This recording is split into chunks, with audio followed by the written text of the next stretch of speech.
Hello and welcome to FinEd, your favorite financial education channel. In today's video, we're going to discuss how to financially immigrate from South Africa and why it may be beneficial for you to do so. Firstly, let's differentiate between immigration and financial immigration. Immigration involves physically moving to another country with the intention of making it your permanent residence. Financial immigration, on the other hand, is solely for exchange control purposes and does not require you to give up your South African citizenship or passport. Some of the top countries South Africans financially immigrate to vary depending on individual preference and circumstance. However, some popular destinations include the United Kingdom, Australia, New Zealand, Canada, and the United States. These countries have attractive job markets, high standards of living, and favorable exchange rates, making them popular choices for South Africans looking to start a new life abroad. Other factors such as language, culture, climate, and proximity to family and friends may also influence the choice of destination. The financial immigration process is initiated only once you've been granted permanent residency abroad. So if you were looking to financially immigrate to Norway, you would have to be granted permanent residency to kick off the process.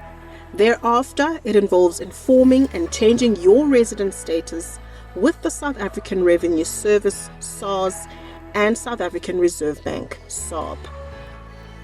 There have been a few changes recently implemented in South Africa when financially immigrating.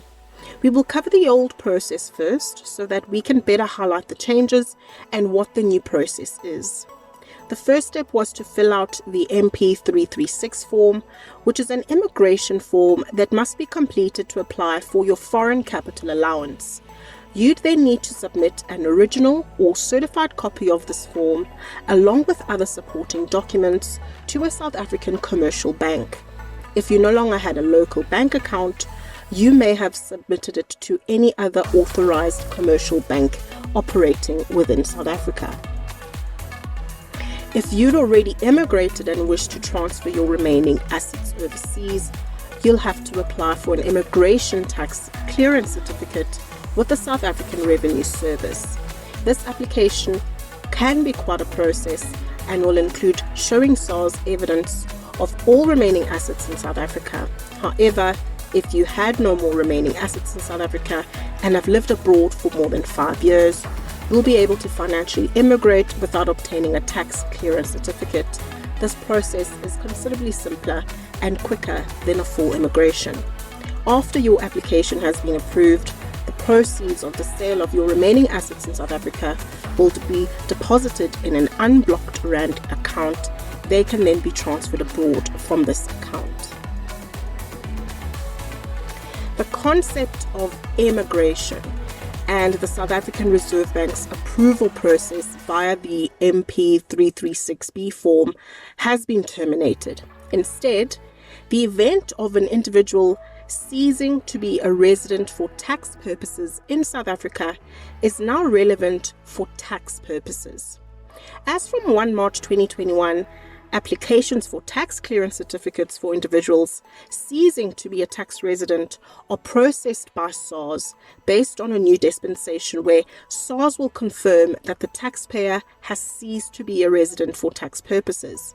As mentioned, an MP336B is no longer required as part of the tax clearance certificates application process, but the taxpayer must still apply via the SARS TCR01 immigration application. Also, taxpayers can access their applicable retirement benefits if they can prove to the fund that they have been non-resident for tax purposes for an uninterrupted period of 3 years and an applicable tax directive is issued to the fund by SARS.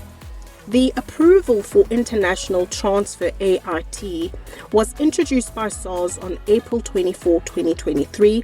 This affects anyone who is in the process of financially immigrating.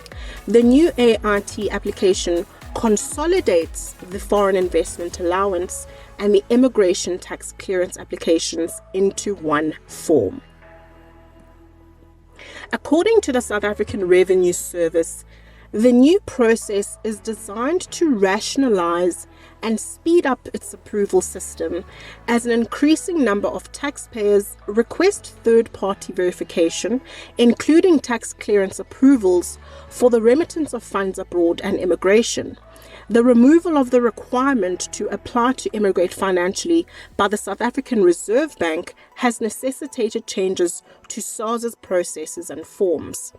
The new process requests additional information from taxpayers regarding exit capital, including questions about whether they are a beneficiary of a trust, have a shareholding directly or indirectly in any legal entity, or have any existing loans to a trust.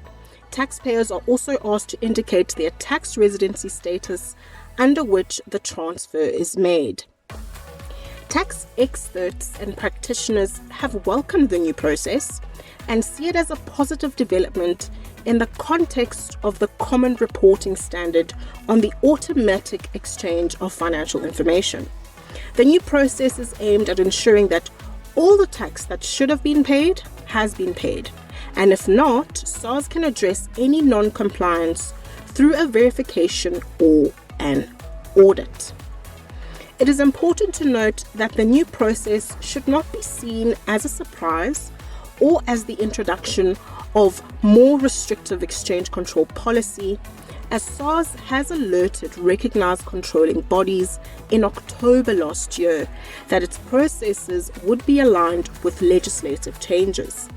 The additional information requested on the AIT application will ensure that taxpayers are compliant with tax laws and regulations and help South Africa to get off the Financial Action Task Force's grey list. This application can be quite a process and will include showing SARS evidence of all remaining assets in SA. However, if you have no more remaining assets and have been living abroad for more than 5 years, you'll be able to financially immigrate without obtaining a tax clearance certificate. This process is considerably simpler and much quicker than a full immigration. Now, let's talk about the benefits of financial immigration. Firstly, if you financially immigrate, you'll be allowed to access your South African retirement annuities before you turn 55 without any penalties.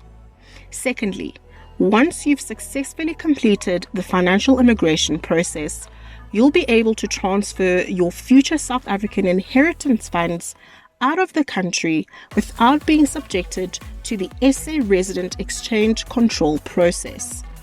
Thirdly, financial immigration ensures that your taxes are wholly compliant and your tax residency status can't be withdrawn. In summary, if you're looking to financially immigrate, you need to, number one, gain permanent residency in the country you wish to financially immigrate to. Two, renounce your South African tax residency. This used to be a SARS and a SAR process, but it will now be handled as a tax process.